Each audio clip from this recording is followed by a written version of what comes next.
নারী হয়েও পুরুষ সেজে যে রিকশা চালাচ্ছিলেন লিমা, লিমার রিকশা যিনি ভাড়া দেন, আজকে আমরা একটু তার সাথে কথা বলবো। হুসনায়রা বেগম, কেমন আছেন আপনি? জি আলহামদুলিল্লাহ ভালো। আপনি ভালো আছেন তো? আমরা ভালো আছি। একটু জানতে চাই যে শুরু থেকে লিমা যখন প্রথম আসে তখন কি আপনি জানতেন সে ছেলে নাকি মেয়ে? প্রথম আমি জানতাম না, কিন্তু একদিন ওদের সাথে একটু গ্যাঞ্জাম হয়েছিল এখানে লোকের সাথে। তারপর আমি এখানে বসা ছিলাম, পরে শুনতাছি যে ও নাকি মেয়ে। ওর সাথে গ্যাঞ্জাম হইতেছিল, তখন ওখানে আমি গেছিলাম।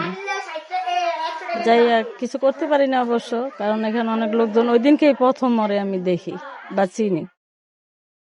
পরে এখানে আসার পর গ্যাঞ্জামের পরের দিন এই গ্যারেজ মহাজন বলছে যে ভাবি ওরে একটা গাড়ি দেন, ও চালাক।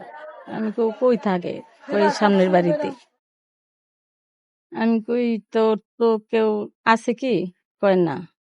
আমি কই ঠিক আছে, দেন তাহলে।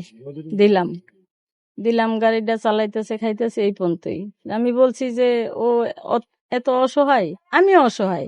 আমি যে বড় লোক তাও না, তাও বলছি যে থাক, একটা মানুষ তো, এই মনে করে ওরে দিছি যে ও চললে ফিরে খাক। ওর যেহেতু একটা বাচ্চা আছে, একটা বোন নিয়ে থাকে, তাহলে মানুষ তো মানুষের সামনে, মানুষ তো মানুষের জন্য, এই মনে করে আমি দিছি। এই চলতেছে, ফিরতেছে, খাইতেছে। তারপর একটা গাড়ি আড়াইলো, যে বললো গাড়ি আড়াই গেল গা। 1 সপ্তাহ পরে আসছে। আসার পরে এখানে আমি ডাক দিয়ে আন না বসায়, অনেক বুঝাইলাম, বুঝাই শোনায়। ওই যে কয় আমি ভয়তে গেছি। আমি কিন্তু ভয় কিসের, আমার জিনিস গেছে, আমি যদি কিছু না কই মানুষে তো কিছু বলতে পারবো না। তাহলে সমস্যা না, তুই আসছস, ঠিক আছে, চালা, চল্লাবিরা খা, এই পর্যন্তই শেষ। তারপরে মনে করেন কত সমস্যা অসমস্যা, এগুলো আমি দেখি। আমার যখন যখন এই যে গাড়ি হারিয়ে সে চলে গেছে, আপনার কি কোনো সময় মনে হয়েছিল সে আবার ফেরত আসবে? মনে হয় নাই, আবার মনে হয়েছে এই কারণে যে ওরে আমি যে বিশ্বাসে দিছি বা যে বিশ্বাসে ও নিছে, যদি আল্লাহ উপরে থাকে আর আমার যদি হক হইয়া থাকে, ও একদিন আসবে। যদি আসে আসুক, ভালো, আলহামদুলিল্লাহ। না আসলে ও চলে ফিরে খাক, আমার কোনো দাবি নেই।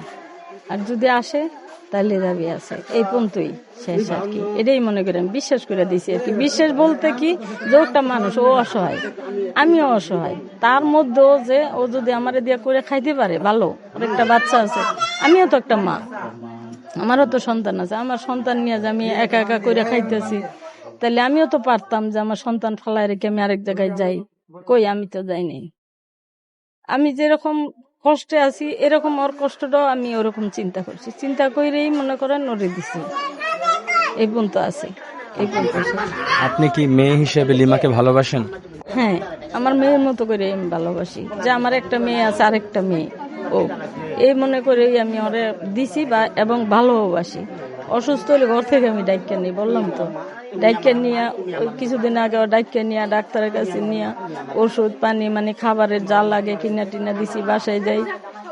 ওই আমি আবার টাকাও কম নেই, 50 টাকা করে করছি, 50 টাকা করে কম দিয়ে ডেলি 50 টাকা দিয়ে হাফ কেজি দুধ নিয়ে তোরা 3 জনে মিলে খাবি, তাও তোরা ভালো থাক। তুই যদি সুস্থ না থাকস তাহলে তো কর্ম করে খাইতে পারবি না। যেহেতু একটা সিজারের রোগী, বাচ্চাটা কিন্তু সিজারে হয়েছে, আর সিজারের রোগী যদি কিছুদিন 4-5 দিন 1 সপ্তাহ কাজ করে, পরও 3-4 দিন পরে থাকে অসুস্থ। আমি বারবার এই অনুরোধ করে বলি যে তুই লাগলে আমার টাকা কম দে, তারপরে তুই খাইয়ে সুস্থ থাক। তুই সুস্থ থাকলে তোর বাচ্চাটা সুস্থ থাকবে, তুই কামাই করে খাওয়াইতে পারবি, তুই নিজেও ভালো থাকবি, কারণ তোর পাশে কেউ নাই, আল্লাহ আছে। আর যতদিন আমার কাছে থাকবি আমি আছি, আমি তোরে দেখবো, আমি একটা মেয়ে হিসাবে, আমার একটা মেয়ে হিসাবে, এই মনে করে আর কি ওর পাশে আমি আছি, এখন আছি, পিছনেও ছিলাম, সামনেও থাকবো।